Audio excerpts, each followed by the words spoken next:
yeah, look at all of these. Look at all these new Link monsters. Soon my tier 4 decks will improve. Especially with you, Alistair. We don't really care about you. We care more about the Noble Knights. Oh yeah, so great. Can't wait to talk about these. Alright. Sorry, I stopped drooling there for a second. Alright, let's do this.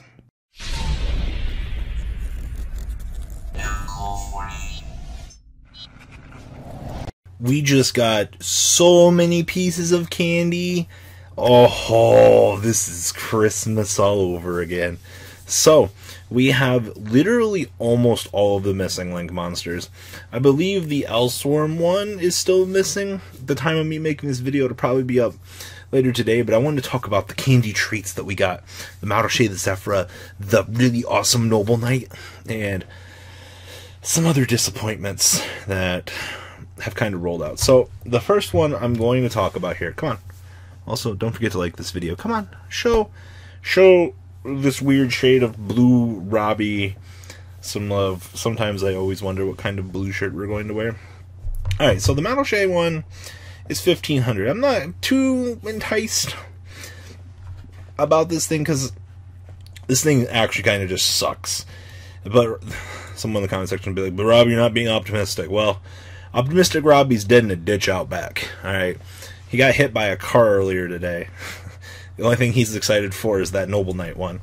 If a Madolche monster is linked to this card, Madolche spells and trap cards you control cannot be targeted or destroyed by card effects.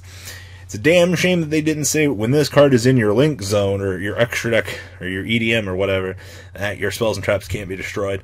Would have been a lot better. I don't know in what world I'm going to have 3 Madolche monsters on the field, but if we get there, we get there. If this card is destroyed by battle card effect, you can return 1 Madolche monster from your graveyard to your deck instead. Assuming that we didn't already shuffle everything back into the deck. But I do like the fact that they gave this thing a lot of pseudo immunities. The destruction by card effect and battle is really sweet. No puns intended.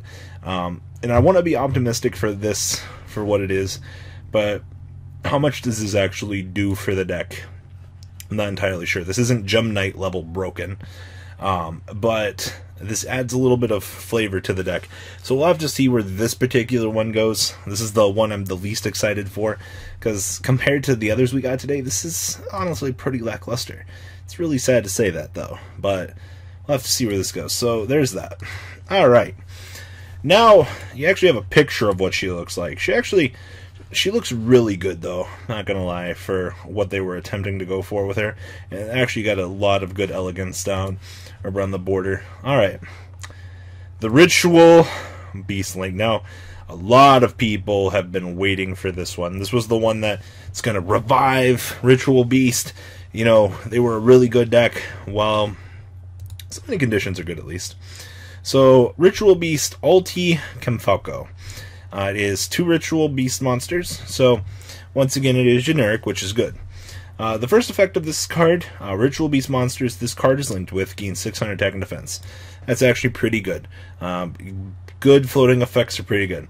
You can banish 1 Ritual Beast card in your graveyard, special summon 1 Ritual Beast from your hand. I really wish this would have said deck, but this does allow you to float out additional creatures to flood the board.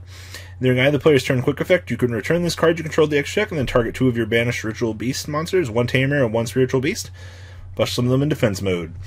This thing is literally a fusion. It gives you the ability to terraform additional zones, and it gives you the ability to tag out. Now, this is honestly one of the better ones today, because this is more synergized to do with what Ritual Beast kind of wanted to do. Does this put them back on the map? That'll have to be left to see. I don't think it does the job that we need it to do, but having a monster that can act as a tag out and can additionally grant you additional zones to continue playing with your strategy is exactly what the deck needed in the current time. So I'm very optimistic about this one. I honestly love Ritual Beasts. They were so cool. You know, Jerome Winston did a lot with the deck. It was definitely really cool to see it. So, Ritual Beast. Alright. Zefra Metatron. Now, the first thing you need to realize about this is as soon as I read you the summoning conditions, you're about to shake your head and go, why though? This is 2 or more monsters that were special summoned from the extra deck. You better be using a Psyframe Lord Omega with this thing, or, I mean, it's going to be terrible. It's 2500 Link 3. God, 20... so we're going to have to link into a link, or do something like that to achieve this. But anyway, if this card was special summoned from your extra deck, if a monster that was special summoned from the extra deck that this is linked to is destroyed by battle by card effect, you can add 1 monster from your graveyard or 1 pendulum monster that's face up from your extra deck to your hand. So we get some lovely recursion. And then you can target 1 monster special summoned from the extra deck that each player controls other than this card, and banish those 2 targets until the end phase. This is... the fact that it has to be 2 or more monsters that were special summoned from the extra deck, that literally means that you're going to have to do some pendulum summon shenanigans. Now, this seems absurdly, like, am I going to have to set up a decode talker and then pendulum summon to be able to, you know, set this up? I mean, to what extent are we're going to have to go through to do this? I'm definitely not a big fan of this. This is honestly one of the more what the fuck ones. Like, why is this a thing? But we'll have to see where this goes. This also could be one of those... I don't know. We'll have to see where this goes. I believe you can use the... I was gonna say you could use the 1 True Draco thing, but I don't believe you can do that to bring him out. All right, now here's the one we're all super excited about. Alistair the Invoked. Now this thing's actually... when I first read this, I was very skeptical. But it's 2 monsters with different types and attributes to make this. It's 1800. This card's name is treated as Alistair while it's on the field or in the graveyard, which is actually pretty good. We needed that effect. If a fusion monster is fusion summoned while this card is in the monster zone, discard 1 card, and if you do, add 1 invocation or Book of the Law from your deck to your hand. So, it's actually kind of interesting with this, though, because if you set this up, and then you activate Invocation, Fusion Summon, you can discard a card to add an additional Invocation to continue fusion summoning. I'm actually very intrigued to know where this card is going. And then, if this face-up card on the field is removed from the field by your opponent's card effect, it doesn't include battle, unfortunately. I really wish we would have had that. You can add 1 Omega Summon from your deck to your hand. I would have felt a lot better having the inclusion of the extra line that said, hey, if this card is destroyed by battle or card effect, you get to add Omega Summon, but they didn't want to include that connotation to the deck. Now, as for Pure Invoked, I don't know if this is going to be something I'm going to want to go into. This is just one of those, hey, you know, it's a resource we can now play in the deck, and it's another Alistair named card that we have access to. But it leaves some room for, I want to say, innovation and things like that. And of course, in the typical money grab sense of this set, you know, if you like it, you'll try it. So, but it's very generic. Could you imagine if it would have included add an invocation from deck to hand on something? All right, the Noble Knights.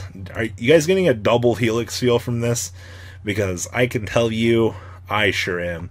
This card is phenomenal. It is generically 2 warriors to make this thing. Whoo, baby. This card is Link Summon. You can add 1 warrior from your deck to your hand. You can not normal summon or special summon the added card by this effect, or monsters with the same name, or activate the monster's effects during this turn. Whew. So, they literally said, we know what you're going to do. We know you're trying to do some super shady shit, generic decks. We're not going to let that happen. So, this puts a strain on that. Really wish that it didn't have that line of text, but it's fine. Literally, you can rescue rabbit into this thing is honestly the main reason why I'm super ecstatic for this thing. Because being able to just go rabbit into double Artorias to set this thing up is pretty good.